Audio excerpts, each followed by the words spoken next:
Today's speaker, Dr. Marron, is an expert on software system.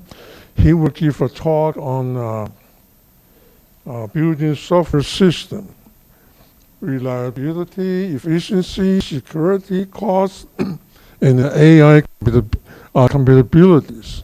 Pick 5. You have to pick all of them. Pick 5. All right. So we'll give the stage to Dr. Marron, and let's give him some warm. All right, great. Well, thank you for coming, everybody, today, brave in the rain. So this is kind of a project, this is the focus of my research. And really the idea is, hey, this is great. Wouldn't we all like to be able to have all these things in our software systems? But, you know, it's difficult to do this for a variety of reasons. And it's kind of like, well, what's the catch? And I'm saying there's no catch, but maybe there's just a historical issue that if you look at modern programming systems, you got Java or JavaScript or whatever, you just can't, they have features and properties that are historical accidents or artifacts of the needs of the time they were developed that really prevent you from doing the kinds of tooling and AI integration that you might want to do, right? And so it's not necessarily that we have to give up something in particular, there's some big catch, but maybe it's time to rethink from the ground up what a modern programming stack looks like that's designed to really address these problems in a holistic way.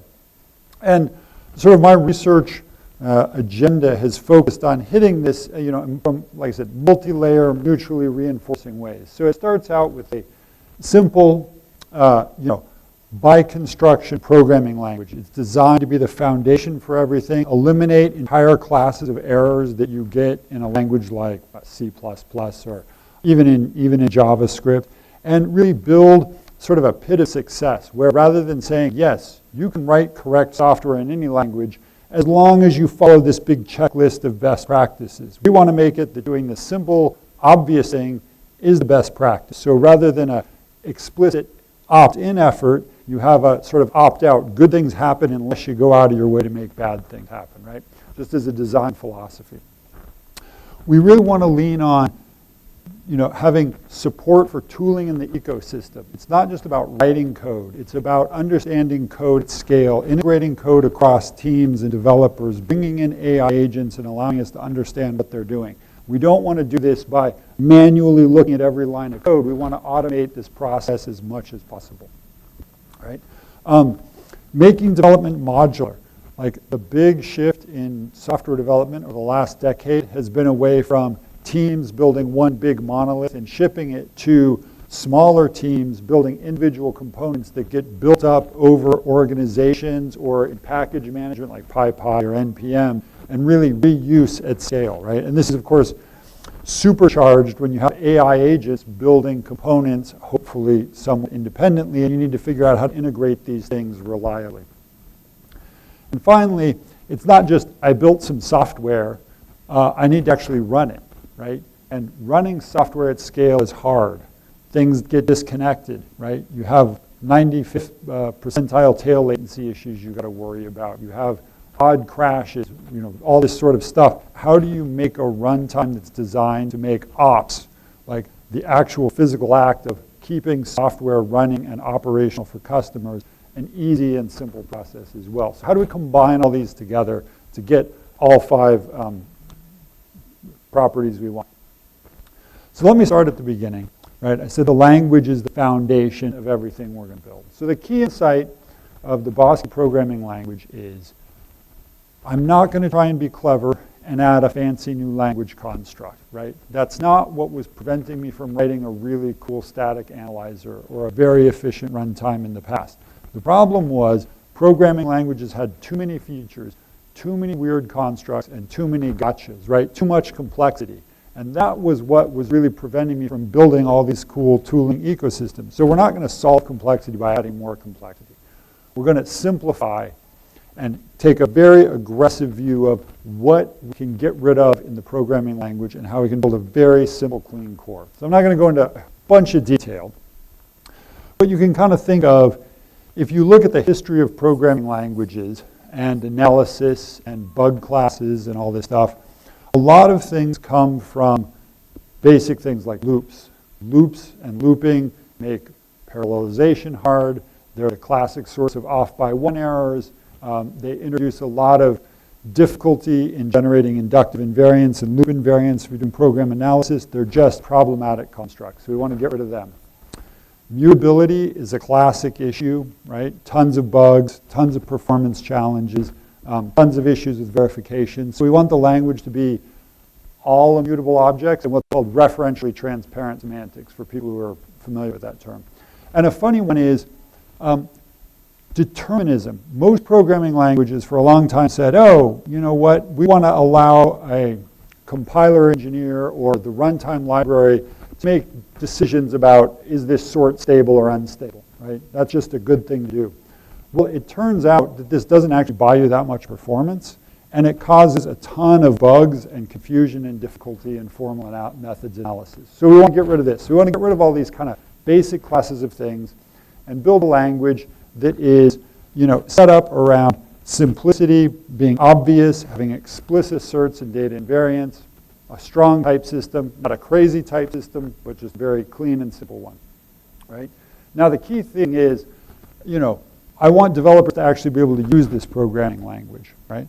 And so can you connect this sort of maybe funny looking language? You might ask, well, a language that has no loops, right? How do you write code in that, right? Or can I really write code that doesn't mutate any objects? Or is it just such a difficult task that no one's actually going to write code in there? So we wanted to connect it in a way that if you're coming from, let's say, C#, TypeScript, Java, you should look at that code and say, I know what this code does. Maybe I have to learn a new few things, but I can be productive in a couple of days, right? And then we want to add some, developer-friendly syntactic sugar so that common things that you want to do, going back to this pit of success, there's an obvious and simple way to do them that sets you up so that you write bug-free, performant, easily analyzable code. So we kind of built the language surface syntax around guiding you on this happy path of success. So let me just show you a couple samples, and I think that gets the key ideas across pretty effectively. Here's a function that computes the absolute value of an integer. And as you can see, we can declare a local variable. We have block-structured control flow. We allow you to reassign values to variables. And it looks, just like code right. In fact, aside from, the use of int instead of number, this would actually be valid TypeScript code. So it's something that's going to be very easy for people to pick up.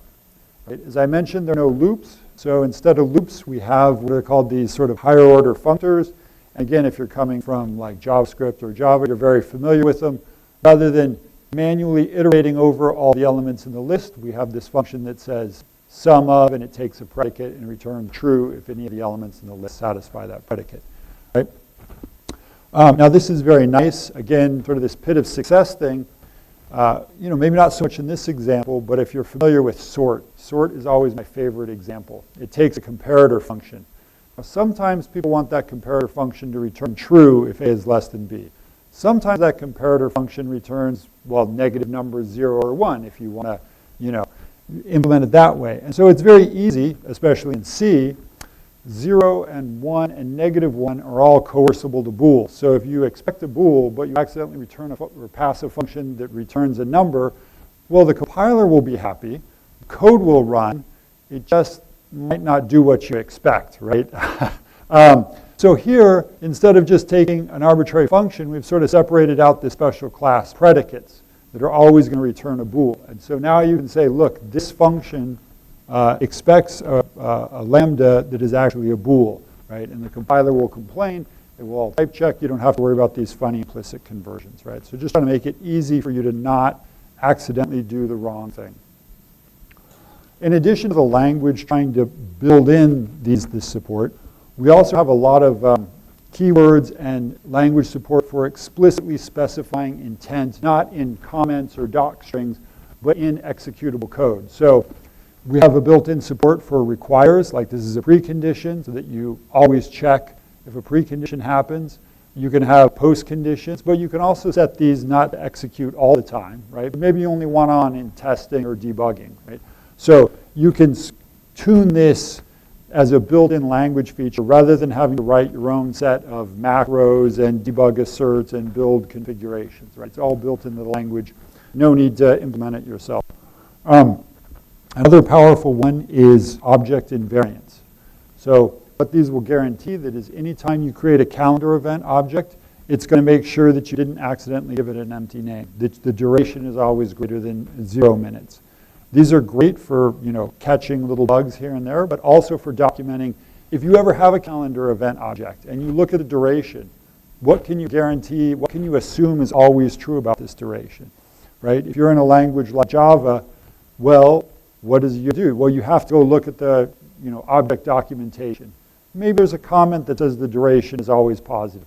Can you really trust that? What if somebody sets it 0? Where's that validation logic? Right? When you create one of these objects, you have to go and check all the properties you're supposed to ensure. What happens if you forget to check one of these properties? Right? We wanted to make this completely automated and completely guaranteed. So none of these, I thought you were going to validate it, but he thought I was going to validate it, so nobody validated it, and so there was a strange bug in production, things pop in. Right? One example of this, again, is what we have as typed strings. So you might be familiar with sort of these type aliases, like in C or Java or whatever. I can say, I have a zip code, and I don't want to create a new zip code class. It's just really I want to represent it as a string, so I'm going to create a type alias of string, right? And then you can use that elsewhere in the program. Now, in Bosque, it's not actually just like an alias where zip code US and string are the same type. It's actually a new type. So you can't use string where zip code US is expected. You have to do an explicit tag and say, I have a string, but I really want this to be treated as a zip code, and so I'm going to have it that type. But we can go a little bit further because we know that zip code has a distinct structure, right?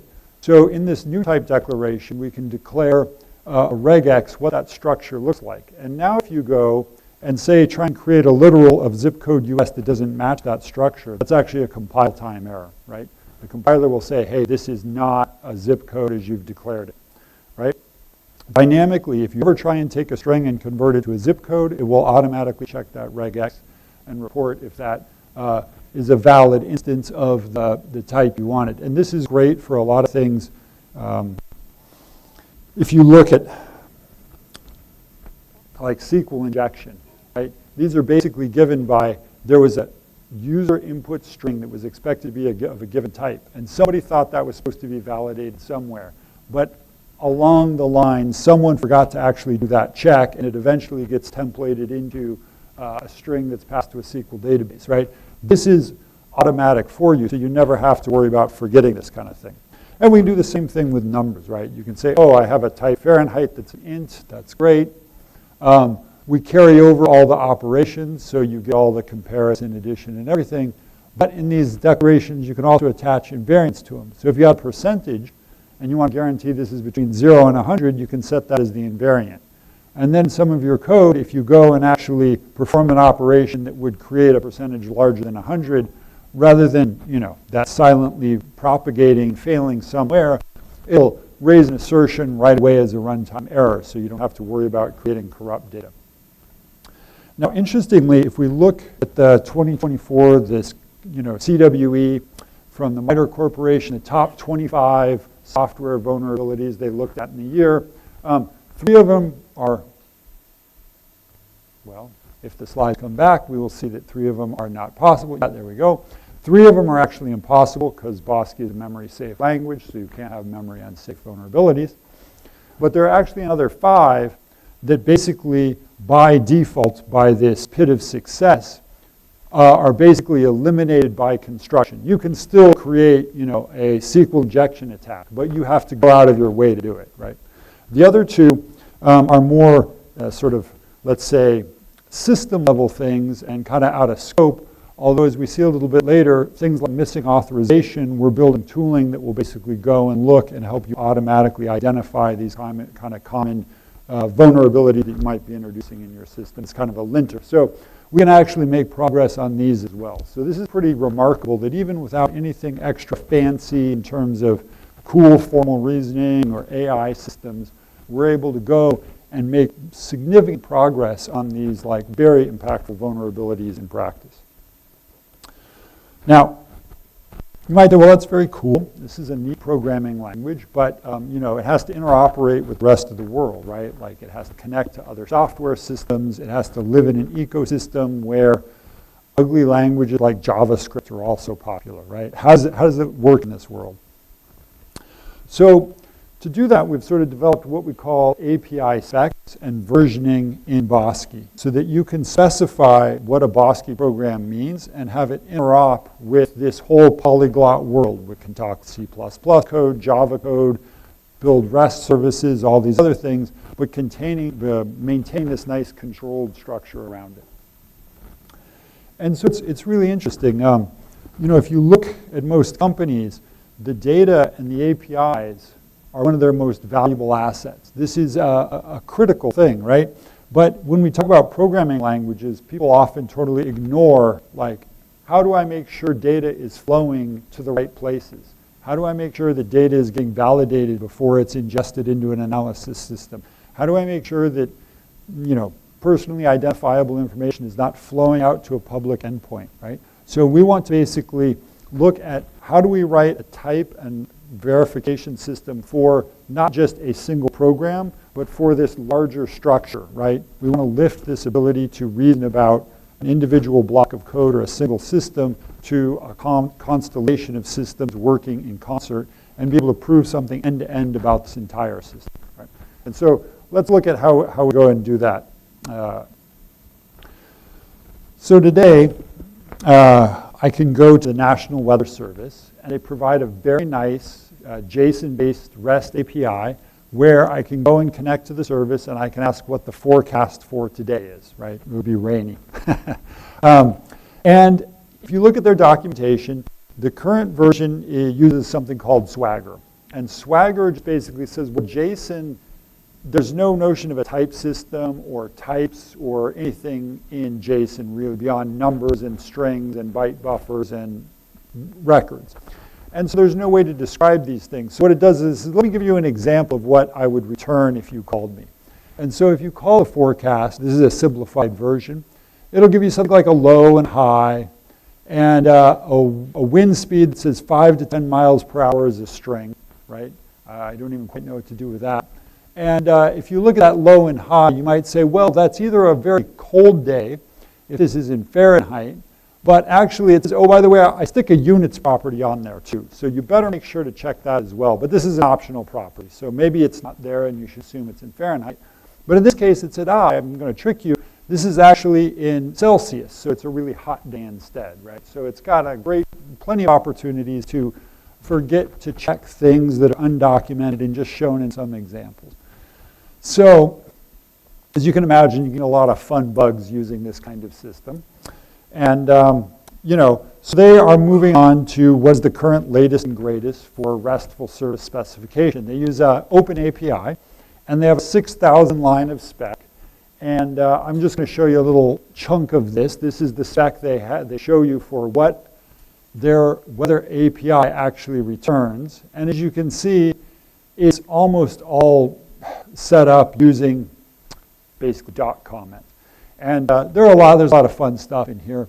I like this one, end time. It says the ending time that this forecast period is valid for, whatever that kind of means. And it's a string. So you're in charge. I'm going to give you a string, and you've got to decode it.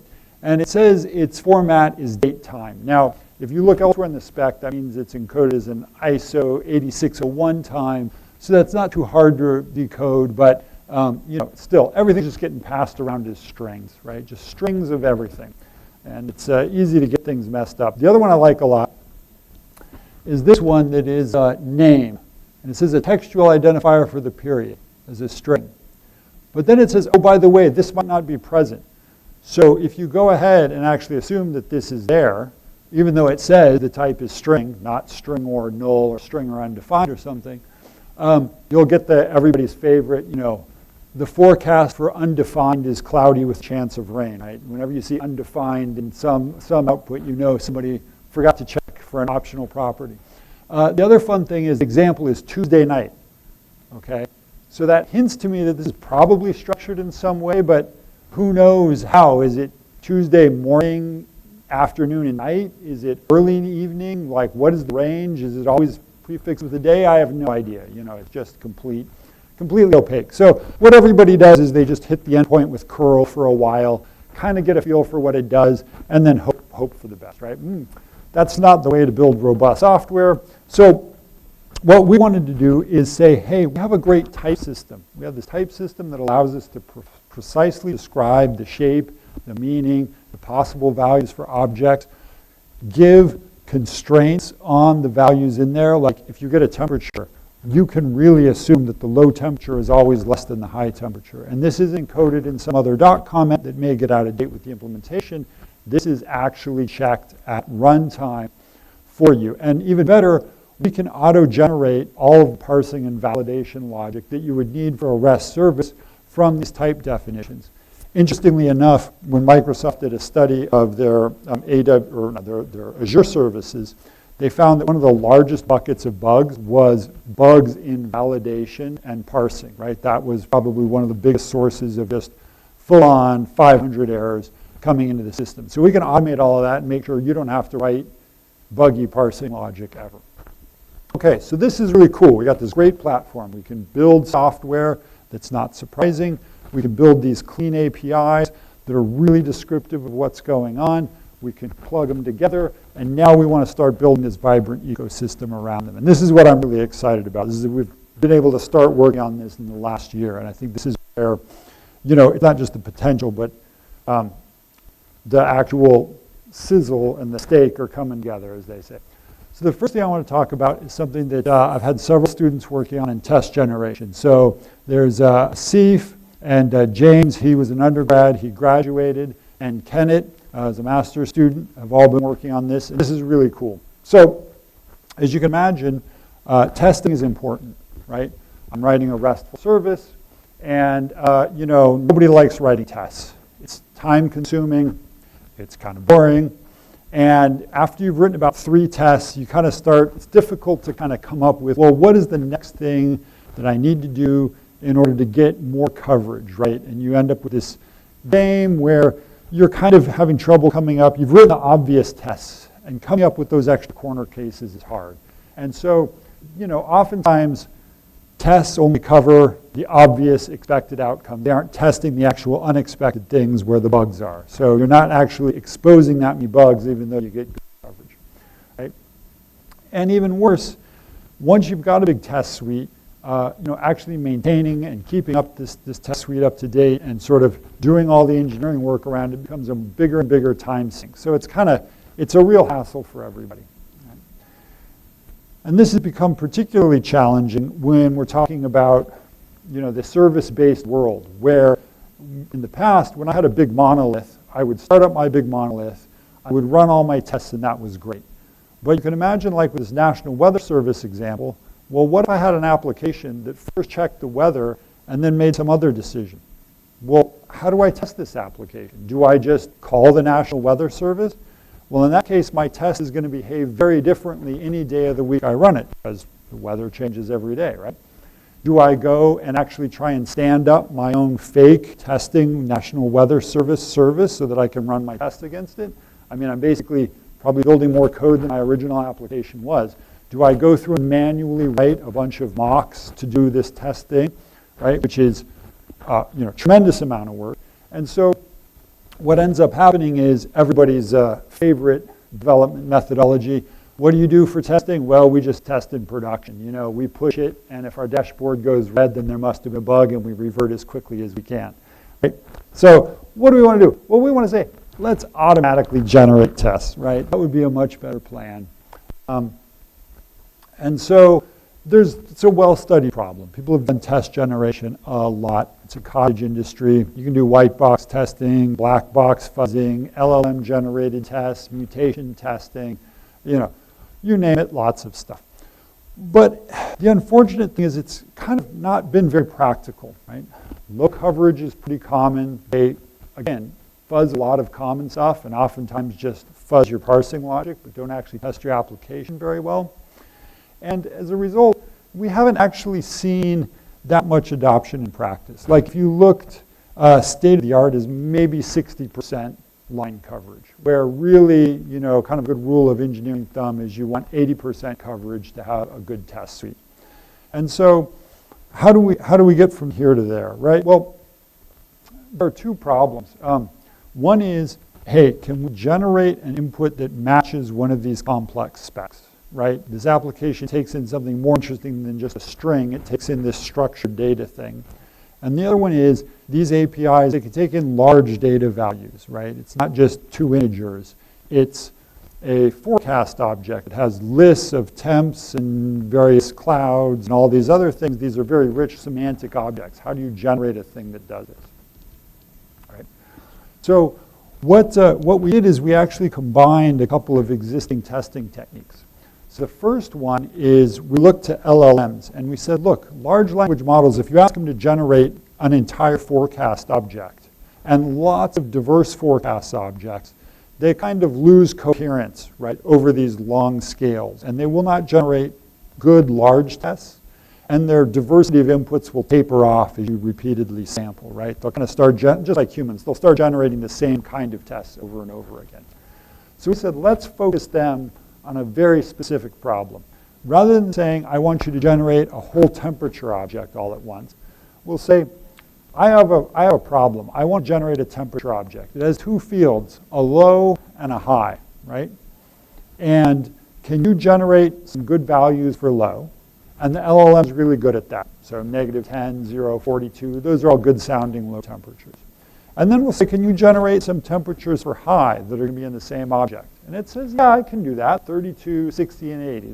Those are pretty good. So we're able to get it to generate lots of interesting, good representative values for all the components of this value we want to build up. Now the problem is, how do we go from a bunch of little pieces to an entire object, right? And one way would be just to randomly sample all around. And that works pretty well, actually. But it does leave out, you aren't getting good coverage of all possible combinations, which is really what you need to get from that 50th percentile coverage up to the 80th. You want to make sure you're covering all the sort of funny corner cases, right? And so what we use is a technique called combinatorial testing. And it just says, like, maybe we can't do combinations of, all 2 to the k possible selections, but we can go for, 2 components at a time. We can check all possible interactions between those. So for example, in this one, there are only 2 components, so it's kind of simple. But we'll say, okay, I'm going to take the first value from the low, and I'm going to cross product it with all the values from the high. And I'm going to then, go down all the way to the end, to the last value from the low and last value from the high. So now we have all these temp ranges. We know that they cover all possible interesting cases that these could interact between. And when we run the tests, we're going to get good coverage. And actually, empirically, we know that this also exposes bugs very well. It's not just giving us high coverage. It's actually going to expose bugs with a high probability. Kind of surprising to me when I was first learning about this. Even 3-way coverage gives you about 70% of bugs that exist in the code would be exposed by a 3-way interaction. And if you get up to 4-way, it's about 80 or 90%. So this actually is not just good at getting your coverage number up, but it's good at actually exposing bugs. So we ran this on some benchmarks that came from a state-of-the-art testing paper from last year, which was the auto rest test line, so here in yellow, right? And it's compared with several others. EvoMaster is the state-of-the-art for mutation testing, the red one. And you can see that auto rest test and EvoMaster do pretty well across all benchmarks except market. But this is what we did with our combined LLM combinatorial testing framework. So we outperform on all the benchmarks, and we actually get over 80%, or basically 80%, on all but Genome Nexus here, right? And interestingly, the reason we don't get better coverage on Genome Nexus is just because, well, there's a lot of code that comes from, cannot actually be executed from the endpoints, right? It's code that was written just because it was boilerplate, but wasn't actually useful. So we get actually near optimal coverage on these benchmarks. Like a human couldn't write a better test suite than we developed. Right? So this was pretty cool. This is in submission right now. I'm super excited about this. And so we're going to continue working on improving this in a couple of dimensions. But this was a great first result to come out of this. Okay. So another thing that comes up that's really interesting, and this is something another one of my students, Phyllis, has been working on, is I have systems that different people have built, and they're evolving at different time scales, and they need to be connected and work together, right? And so this is often done with what's called semantic versioning, right? So this is this classic 1.2.3 notation you see on your software. And how does this work? You know, I have these things, I'm plugging them together, they're all being built by different teams, and they need some contract, right, that says, I've pushed a new version of my software and it behaves differently. Well, what does differently mean, right? It could be I've made a major change and I'm changing all sorts of APIs, and if you upgrade to this, your software is definitely going to break and you need to take this into account. It could be there was a bug and I fixed that bug and you should totally upgrade to this right now because you don't want to leave a vulnerability in your code, right? Now, this is the ideal. But the funny thing is, semantic version numbers don't actually have any semantic meaning behind them. It's just a community convention about what a developer feels. Like, I can totally I can delete APIs, I can change what code does, and I can just assign it a patch delta. Right? There's no checking. It's just my promise to you, and you basically agree, and we all basically agree that's the way it's supposed to work. And this has led to some great fun. And NPM is the poster child for this. You may have heard about these supply chain attacks, where somebody takes over a repository, goes and decides that what would be a great new feature to add to somebody's code is a Bitcoin wallet, passcode extractor. And what they do is they add this code in there, they increment the semantic version, but not a major, because adding something that uploads your Bitcoin wallet passcode to my server would probably be a major new feature. No, they just say, oh, this is a bug fix. You should grab this right away. And then a bunch of upstream producers accidentally grab this package because they want to be up to date with their security, and suddenly a bunch of Bitcoin wallets are compromised, right? This is an unfortunately common occurrence in various flavors. This happened a couple months ago with exactly that, Bitcoin wallet stealing. So this is crazy. There's no formal development. There's no actual checking of what this is. It's just the wild, wild west. So it's like, hey, this is not good, right? We want to formalize and automate this process. We want to make sure that we define not just, oh, looks like a bug fix, but what does it mean to be a bug fix versus a major new feature, right? Have clear formal definition. We want to have a nice taxonomy for what kind of behavior change should go in which category, right? And then we want to provide a mechanism for checking not only your entire package, right, but each individual API, because there might be a big package and you use 2 APIs out of, and it says I've made a semantic major version change. Well, maybe only to part of the package, maybe you depend on a part that only had a bug fix, right? And if you're only using the bug fix part, that's going to be a much easier problem for you than a major version bump. So we want to be able to refine this notion of what was impacted in a version change as well. Now, we don't have published results on this yet, but we do have some nice progress. We've formalized the change semantics. We have a nice definition of how to map these to the rigorous API specs, which we kind of have a basis of from these Bosque API specs, providing a good basis for that. And we're leveraging, nicely enough, the test generation that we were able to do in order to look at an API, generate a bunch of tests that hit it, and compare the new and old versions and ask how they changed. And since we have high coverage, we have high confidence that if there was a change, we'll detect that and be able to categorize how this change is impacting it. So we're able to put these pieces together in a very nice way, I think, to solve a very pressing problem. And hopefully we'll have some concrete results in a paper out of that. I'm targeting January, but I'm always optimistic. So coming soon. Okay.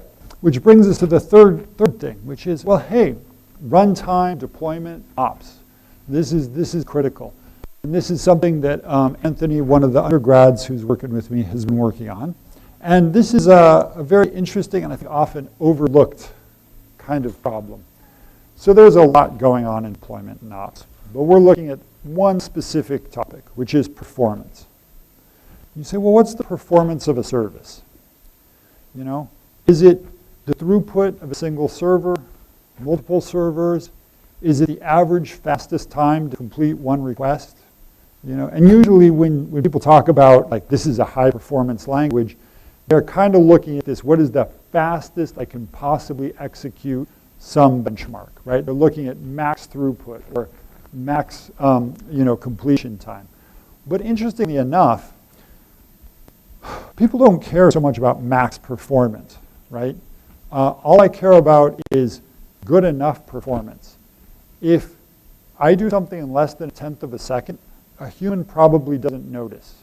So if I get it down to 0.8 seconds or 0.6 seconds or 0.4 seconds versus 0.5 seconds, it really doesn't matter that much to the bottom line of the business. But what people do notice is when usually it's pretty fast, but occasionally it takes 2, 3, 4, 5 seconds, in which case they assume your service is broken and your code is terrible, right? So this question of P99 or P95 latency is a huge one, and people spend a lot of time monitoring and analyzing this, right? And so it is, once my average response time is good enough, then I want to make sure that my P99 time is good enough. And not surprisingly, with people writing large, important, financially significant applications in JavaScript, Python, it's not hard to hit good enough performance, right? Like, we have amazing compute resources these days. That's not the big problem developers face. It is this P99 performance, this tail latency. And so, the other thing that makes this interesting is this is a very difficult thing to debug. I'll give you a quick story on this. So when I was working with Node.js folks a bunch, I heard a story that was, every Thursday about 4 o'clock, our system would suddenly experience a very big latency spike. And we would start dropping user requests, and it would spike up to about 2 seconds to respond to somebody trying to click, and find out, buy something from us, basically. Just Tuesday at 4. Like, why? How? And so we were trying to put logging statements in. We were trying to do, whatever we could. Everybody was sitting at the dashboards. We were all trying to figure out what was going on. And of course, it's running in the cloud, so observability is terrible. So what was happening? Well, at 4 o'clock, some other service they depended on would rotate over a server. So a bunch of requests they had would time out. Now, in Node.js, when a request comes in, it gets a bunch of objects associated with it. So these objects would then hang around, and now normally they'd be going through fast enough where when these objects were allocated, the first generation collector would run and would collect all of them very cheaply. But when the server rotated, these requests would die, more requests would come in, all these objects would be promoted to old space. So now the old space would start filling up. So now the server would have to collect the entire heap, which was a much bigger pause. And while I had this big long pause doing the whole heap collection, more requests would come in. And those, of course, would all be promoted to the old heap. So after this, their server would go in this degenerate old heap, always collecting the whole heap pattern and massively degrading performance. So what did it take to debug this? They needed to know about the system. They needed to know about their failure logic. They needed to know about the Node.js event loop. They needed to know about the Node garbage collector. It took them about a month to figure this out, and actually they had to bring in a consultant who was one of the large contributor to Node.js to figure this out. So these problems are really, really painful. Okay, so garbage collection, as I mentioned in that story, is actually a very common contributor to these kinds of things, right? And the issue is, in the old days, GCs would stop the whole world at some point in time to collect the whole heap. Now, recently the focus has been on latency because these services live and die on P99 latency. So you might have heard of ZGC, Shenandoah, LXR, are these very complex GCs engineered for Java. They guarantee very small causes on the order of hundreds of microseconds, but they trade off for this. They might be outrun, like the application might be allocating faster than they collect, and so the application actually starves. So you don't solve the problem, you just trade where you pay your pain, right? So you're still doing GC heuristic tuning, just not on latency, now you're doing it on starvation. Well, the funny thing is, many of the features that make it easy to avoid errors and simplify automated reasoning in garbage collection are in Bosque, no mutation, no cycles, right? Actually make it a lot simpler to write a garbage collector. So I can take an existing garbage collector design, I'm not going to go into details, I can simplify it a bunch because I don't have to worry about all these mutation and cycles and backup cycle collectors and do I have race conditions and all of this. And I can write the simple, obvious, straightforward, simple, okay, it's still a complex garbage collector, no, not to take anything away, Anthony. Piece of software, but it's not LXR for sure. And I get amazing performance, right? So this is fairly unoptimized code. And if you look at the 50th percentile GC pause in microseconds, it's around 100 and change. And this is actually about as fast as Shenandoah guarantees you, right? So even our fairly straightforward, unoptimized, built in 6 months, not 3 years garbage collector has P50 performance the same as Shenandoah. And if you look at P99, it barely budgets. It's about 150 microseconds. This is like 4 times faster than Shenandoah at the P99 level. So we're outperforming a collector that's had probably 50 person years of engineering effort put into it, just on our baseline system. So this is super awesome. I'm really excited about this. And there are a lot of other things that we can build in and have the same benefit from as well. All right, so I'm going to hit one other thing, pivot a little bit. And so I talked about wanting to do automated reasoning. And what I want to do is I want to do the most powerful automated reasoning possible. I want to, given a piece of software, right, I want to be able to look at it and tell you, is there a bug in this software, right? Will this software ever fail? And if it can, I want to tell you, put this input into your software and you'll see that crash, right? Or you'll see whatever that failure you've defined is, right? We want to do this for small inputs, right? Because conventional wisdom says that most bugs, or almost all bugs, have a small witness, right? Small inputs are more likely to trigger. They're more interesting because they're, things that developers or real users are probably going to hit, and they're nice and reproducible. So you can debug them, right, quickly and figure out what's going on. So interestingly, by construction, Bosque actually maps mostly one-to-one to SMT theories. And SMT theories are kind of the fastest way to solve a logical formula and generate a proof that this code is correct, right? It doesn't fail.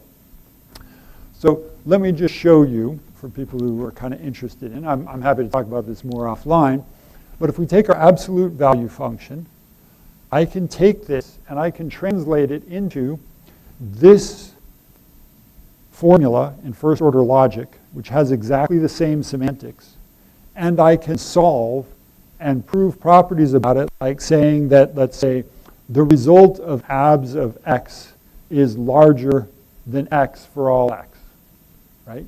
And I can prove that, or if I wrote this poorly, I'll actually come up with a witness input, an existential value, that would demonstrate the failure of my proof.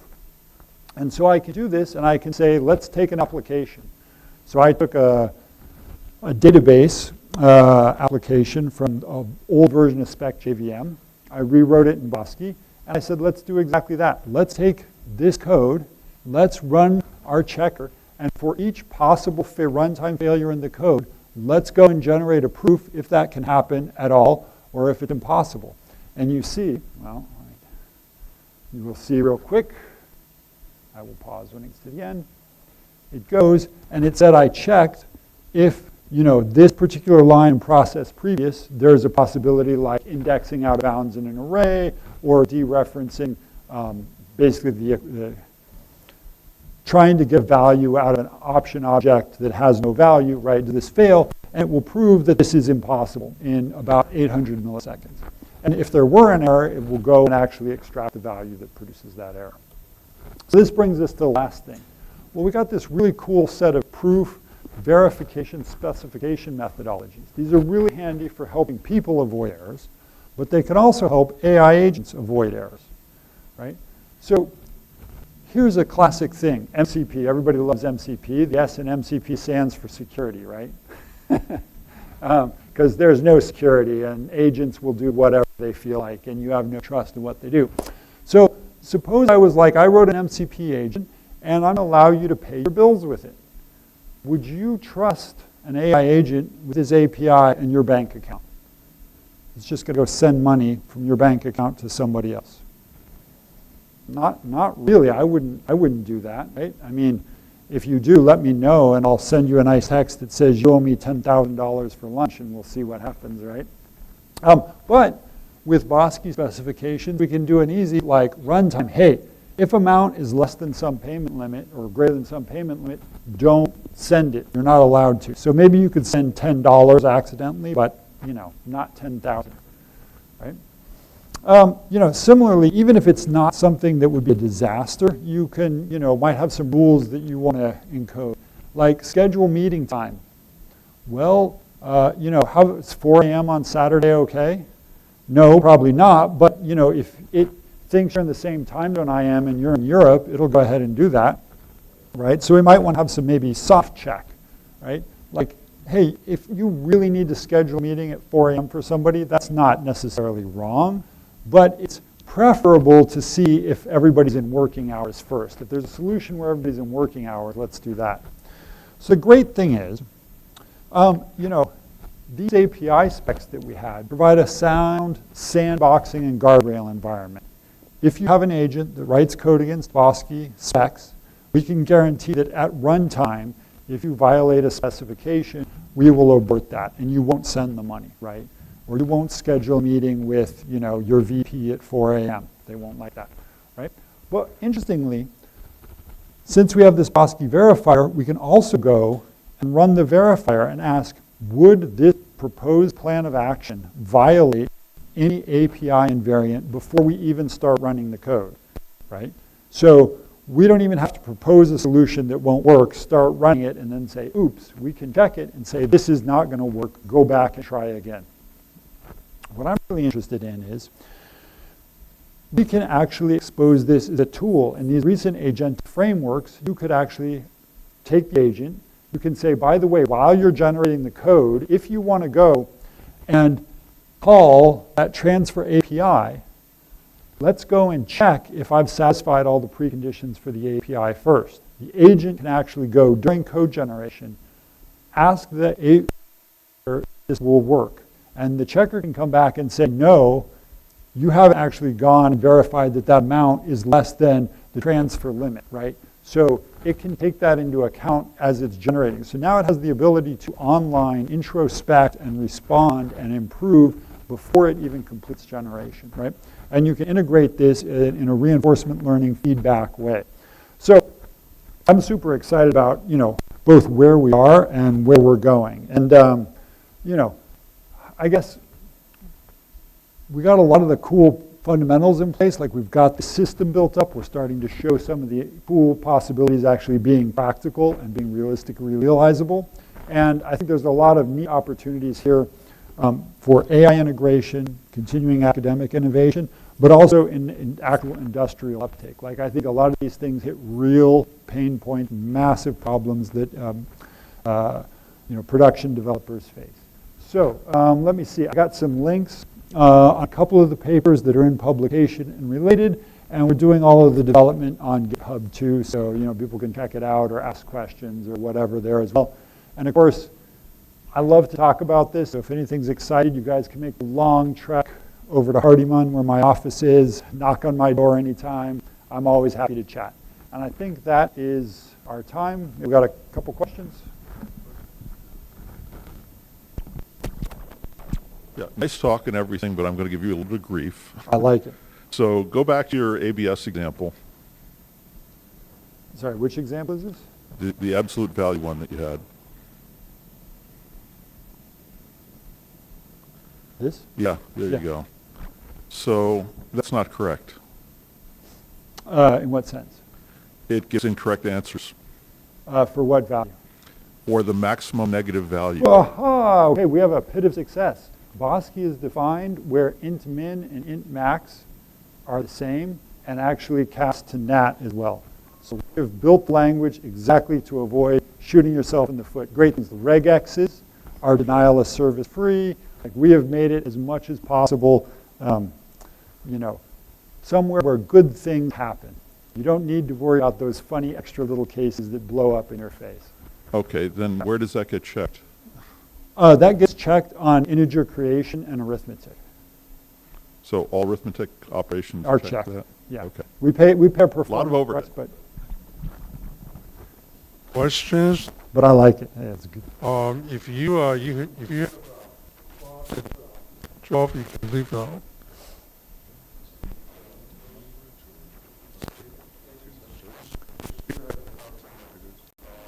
8 minutes.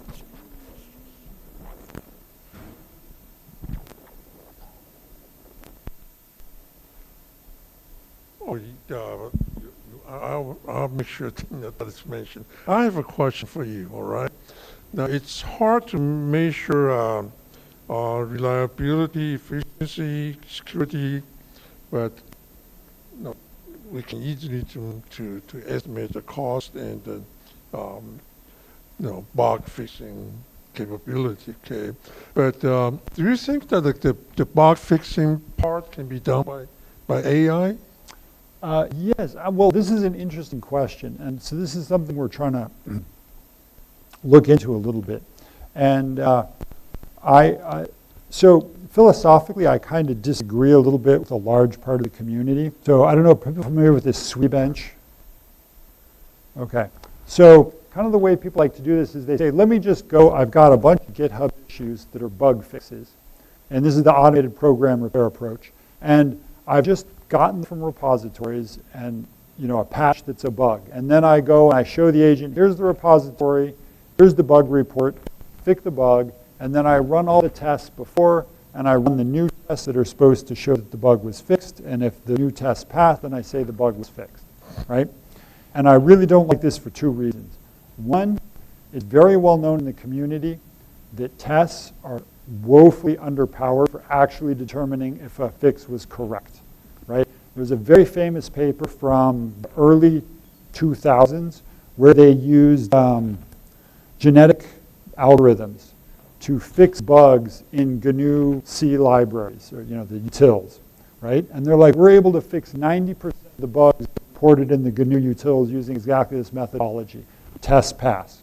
Well, what are some of the bug fixes? Well, we just deleted that functionality, right? Well, none of the other tests tested that functionality. That functionality was where the bug was. Now it's gone. So it's like, yes, it fixed the bugs. All the tests pass, but it is completely the wrong fix, right? So I think this approach to doing, evaluating bug repair is very, very flawed. The other thing I don't like is the fact that this mixes all types of bugs together, right? This mixes bugs that were one line where I switched less than to less than or equals with bugs that I needed to change 30 lines in a code base in very, unique ways all over. Right? Well, as a human developer, fixing these two types of bugs is very, very different, right? Like being like, oh, I just forgot to check that this should be undefined, and if not, return a default value. That's a very simple fix, a very localized change. One that spans many lines is very difficult. Another example is the certain classes of bugs, like regression bugs, which is there was a change that was supposed to fix something else, but it introduced a bug fix in there, right? Now this is interesting because if I'm going to repair this bug, I know exactly which point this bug was introduced. So I know what changes caused this bug versus a bug that was introduced way back at the beginning and has manifested at some point, and I have no idea where in the code it's designed to fix, right? And so I think it's a much better approach rather than saying I want to write an agent that fixes bugs in code, to say I want to write an agent that fixes bugs in code that were introduced by regressions, because I understand how that bug was introduced, and I understand the right kind of fix, and I have a good discriminator for deciding if that fix was good, right? And this goes back to evaluation methodology again, right? So for people who are familiar with type 1 versus type 2 errors, right? Or precision versus recall. I don't want something that fixes 70% of the bugs with a 30% incorrect fix rate or something, right? I want something that maybe only says, on 10% of the bug, I promise a fix, but I'm 99% positive that if I fix that bug, it really was fixed, right? I want something I can trust, even if I can't use it all the time, versus something that always comes back and says, fixed your bug, even if 20 or 30% of the time it just deleted the tests or deleted some code or introduced new bugs, right? So getting that focus on specific classes where we can be highly effective, I think is a much better way to look at it than just trying to get some average number up, even if it isn't practical. Well, like you have discussed, bug fixing. If we can make that process, more reliable. Reliability is important enough factor in your system, software system. But bug fixing, even though that initially you might not be able to handle all the cases, but you can improve that bug fixing process. And this is very interesting. So I started a project on merge conflict resolution, right? And if we had tried to look at, we want to come up with a technique that will resolve every possible merge conflict, we never would have made any progress or had any success. But we had enough data where we could break it down and look at, look, this merge conflict just involves includes. And in one case they did AB, and in one case they did BA. So we can come up with a strategy for fixing those, right? This category of merge conflicts are because a method was renamed in this part of the code, but not in that part of the code. You can come up with a strategy for solving that. And so we were able to chip away at 10% at a time, but if you do that 5 or 6 times, suddenly you've got 50 or 60% of merge conflicts automatically resolvable, and you're very confident in those results, right? So I think I like that strategy a lot more, yeah. Any other questions? All right, before you leave, please remember to sign in. Okay, we have a piece of paper for you to sign in. Okay. Don't forget that. All right, let's thank our speaker for his exciting talk. Okay. Thank you.